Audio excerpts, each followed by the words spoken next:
প্রত্যেক মাসে এরকম করে আন্দোলন করে টাকা দিতে হয়। প্রত্যেক মাসে স্যালারির জন্য আন্দোলন করা লাগে, স্যালারি দেয় না। তারপরে এই ফ্যাক্টরি চলাকালীন 4 বছর চলতেছে, এদের কোনো ছুটি টাকা দেয় নাই বা কোনো মানে সুখ সুবিধা কোনো কিছুই করে না। এই ফ্যাক্টরি মানে চাকরি করে হেরা শ্রমিকদের 3 মাস ধরে আমগরে এইরকমই ঘুরাইতেছে, 3 মাস ধরে আমরা স্যালারি পাই না। আমগরে খালি দিব দিব কইরা এরকম নিচ্ছে, আর খালি বন্ধ দেয়, আশ্বাস দেয়, বন্ধ দেয়। বাড়িতে যাই, বাড়িতে গেলে পরে ফোনের মাধ্যমে আমাদের জানায় দেয় যে 5 দিন 10 দিন এরকম বন্ধ।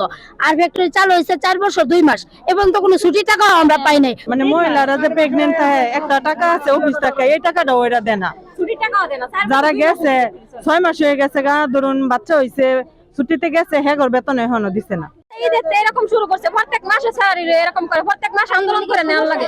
গেছিদের মধ্যে ঠিক মতো বোনাস দিচ্ছে না আমাদের, এরকম ভাবে বন্ধ দেয়, কাজ করে না, পরে আবার ওটি কেটে নেওয়া করে প্রত্যেক মাসে মাসে এরকম করে। আমরা 3 মাসের বেতন পাই না, 3 মাসের বেতন পাই না। কালকে প্রবেশ করে গেছি, কালকে বেতন বাকি ছিল, কালকে বাকি 5-6 জন দিছে আর দেয় নাই। কালকে আমরা 10টা ধরে এই কর্মস্থলে উপস্থিত ছিলাম, কিন্তু আমাকে বেতন দেওয়া হয়। আজকে কালকে বলছে সব স্টাফ এখানে আসবে, আমরা আসবো, অফিস খোলা দিছে। সকাল আইছি, আসে দেখে যে বন্ধ। এটা মানে আমরা যদি টাকা চাই, আমাদেরকে বলে যে আজকে বদ্ধ কাজ নাই ফ্যাক্টরিতে, নাই তেন, অথচ ওনারা অন্যান্য ফ্যাক্টরিতে সাবকন্ট্রাক্ট করে দিচ্ছে। এগুলো আমাদের দেখার বিষয় না।